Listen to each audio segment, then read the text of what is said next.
Olá pessoas, tudo bem com vocês? Meu nome é Giovanni Fernandes e você está aqui no canal Fotografia para Iniciantes. A série Em Busca do Modo Perfeito está acabando, será? Mas vamos falar nesse capítulo dos modos de cena. Eles podem mudar muito o nome conforme o fabricante. Eles podem ser chamados de modos de cena, modos de criativos, zona criativa, área de desenvolvimento, área para quem ainda não sabe fotografar em modo manual, sistema paçoca de televisão, lâmpada.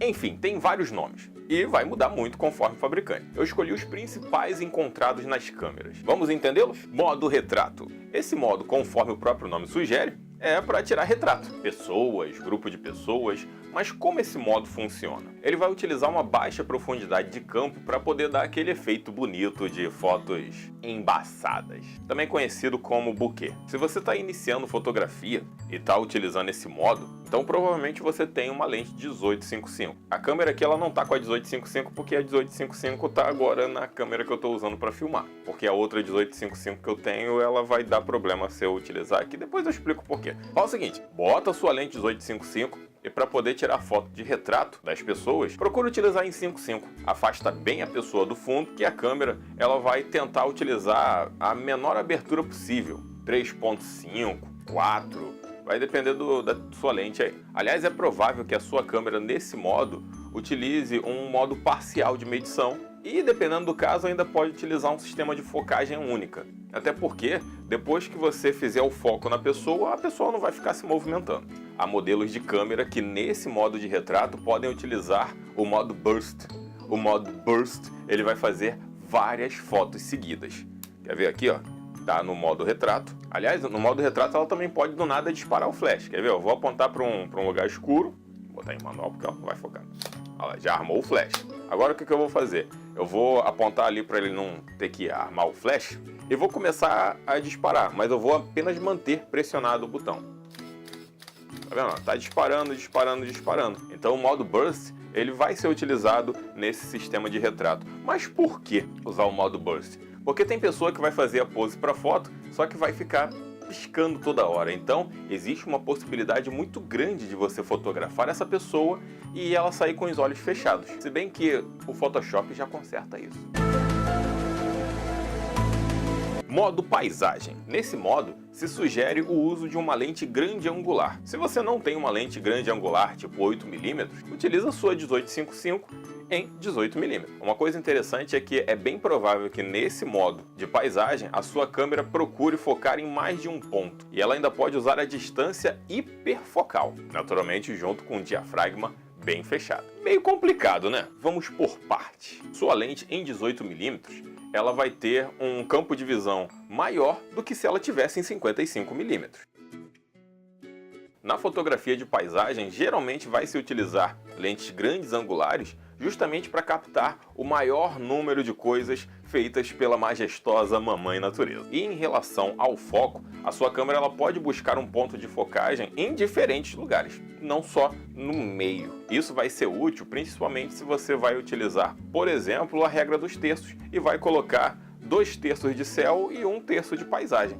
Um céu azulzinho não tem como a câmera focar naquele céu azulzinho, porque ali não tem contraste para ela. Ela vai procurar foco na parte de baixo. E o hiperfocal já foi um tema abordado aqui no canal. Mas, a grosso modo, hiperfocal é literalmente fazer um foco no infinito. Fica até difícil de entender como é que se foca no infinito, mas depois dá uma olhadinha lá nesse vídeo. Entenda que, em hiperfocal, ela vai pegar um ponto de foco até o máximo que a sua visão puder alcançar. Mas quem quiser depois dá uma olhadinha nesse vídeo, porque dá para fazer hiperfocal com qualquer lente e em qualquer abertura de diafragma. Aliás, por falar em diafragma, para poder manter um maior número de coisas focadas, é bem provável que a sua câmera feche bastante o diafragma.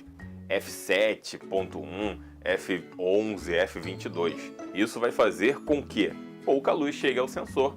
Então, para poder compensar, ou a sua câmera vai aumentar a ISO, ou então vai diminuir a velocidade do obturador. Fazer uma foto tremida no modo paisagem é muito fácil. Então, para evitar isso, é interessante também utilizar um tripé. Aliás, sabia que dá para fazer um sistema de estabilização utilizando um barbante, um parafuso e a tampa de um pote de paçoca? Quer saber como? Passa lá depois na descrição que eu deixei o link, que eu já fiz isso aqui no canal também. E outra coisa antes que eu me esqueça, nesse modo de paisagem é bem provável que a sua câmera opte pelo sistema matricial de medição para atingir a exposição ideal. Pode dar alguns certos probleminhas, porque se 2/3 da cena estão sendo ainda iluminados, sei lá, por um pré-pôr do sol, e apenas 1/3 da cena é um grupo de montanhas que estão contra a luz, essa parte contra a luz vai ficar mais escura. Então a câmera ela vai tentar chegar num meio termo ali por causa do modo matricial. Pode não ficar muito bom essa fotografia, mas é um modo automático. Ele está tentando te ajudar. Ajuda ele também, né? Modo de desportos. Não esquenta não. Grande parte dos manuais e modelos de câmera, eles vão utilizar o modo esportes com esse nome desportos. No final é a mesma coisa. É que desportos é dos países que falam português europeu. De qualquer maneira, esse modo de desportos ou esporte é aconselhado para captar objetos em grande velocidade. Por exemplo, uma partida de futebol. Alguém jogando beisebol, alguém correndo, alguém pulando, aviões passando no céu, alguém lançando Kamehameha num torneio mundial. Partindo desse princípio, podemos entender que nesse modo a câmera provavelmente também vai habilitar o modo Burst. Ela também pode utilizar velocidades muito altas e para poder compensar na captação de luz, ela deve deixar o seu diafragma com valores mínimos, tipo 1.8 se sua lente chegar a esse nível. O problema é que diafragmas nesse sistema vão criar baixas profundidades de campo. Unindo isso tudo a uma lente teleobjetiva, e aqui é um exemplo de teleobjetiva, então fica muito fácil sair uma foto tremida no modo de desportos. Mais um caso então, onde é aconselhado utilizar um tripé, monopé ou qualquer sistema de estabilização. Modo grandes planos. O nome e o ícone desse modo geralmente causam muita confusão, pois muita gente refere esse modo diretamente ao modo macro, mas na verdade não é. Fotografia macro é uma coisa, modo grandes planos é outra. Esse modo ele é ideal para fotografar assuntos próximos, mas não necessariamente macro. Se bem que esse modo, alguns manuais aconselham você a utilizar uma lente macro. Mas, por exemplo, eu posso utilizar o modo grandes planos utilizando uma teleobjetiva. Só não vai dar muito certo. Não vai dar muito certo porque, por exemplo, aquela lente ali, ela só consegue focar qualquer coisa que esteja a 1,5 m de distância dela. Mas tudo é possível. Vamos lá, então como utilizar o modo grandes planos com a sua 1855? Primeiro, coloque ela em 18 mm e se aproxime o máximo que conseguir do objeto. A sua câmera, ela tende a fechar o diafragma. Aberturas como o f22 não vai chegar tanta luz assim, então a sua câmera vai utilizar lentas velocidades do obturador, fora que se ela precisar de mais luz, ela ainda pode lançar o flash pop-up. O problema é que o pop-up ele não vai iluminar tão bem assim, e se conseguir iluminar, ele vai botar aquela luz dura que não é muito legal. Para isso você pode usar um difusor, tipo esse aqui, que eu já mostrei no canal, ensinando como se faz. Fica feio, fica horroroso, mas fica prático. Modo noturno. Bom, o que falar do modo noturno? Vai usar uma ISO muito alta? Você se incomoda com ruído digital na sua foto? Se incomoda, não esquenta. A sua câmera ela vai utilizar uma velocidade muito baixa do obturador para poder compensar esse ruído. Você não gosta de fotos tremidas, correto? Você vai ter que utilizar um tripé. Mas a sua câmera ela pode tentar te ajudar um pouquinho lançando o flash pop-up. Mas se você não gosta da luz dura do flash pop-up, você pode usar aquele difusor que eu mostrei aqui agora, porque o flash pop-up ele dá uma luz muito dura. Ele pode tentar te ajudar um pouquinho ainda mais, utilizando a compensação da potência do flash, porque o flash dá para regular também direto na câmera. Se você não sabe muito bem utilizar o flash, já tem playlist aqui no canal falando sobre. Passa lá depois, dá like no vídeo. Aliás, uma coisa antes que eu esqueça, por ser fotografia noturna, pode ficar difícil para sua câmera focar. Deixa eu botar lá no modo. Dá uma olhadinha aí no manual da sua câmera que você vai ver que a sua câmera, para poder tentar fazer o foco, ela pode utilizar ou aquela luzinha auxiliar ou então o próprio flash pop-up. Vai ficar uma coisa meio estranha. Quer ver? Eu vou simular o efeito aqui. Eu já deixei habilitado esse sistema auxiliar com o flash pop-up. Tá vendo?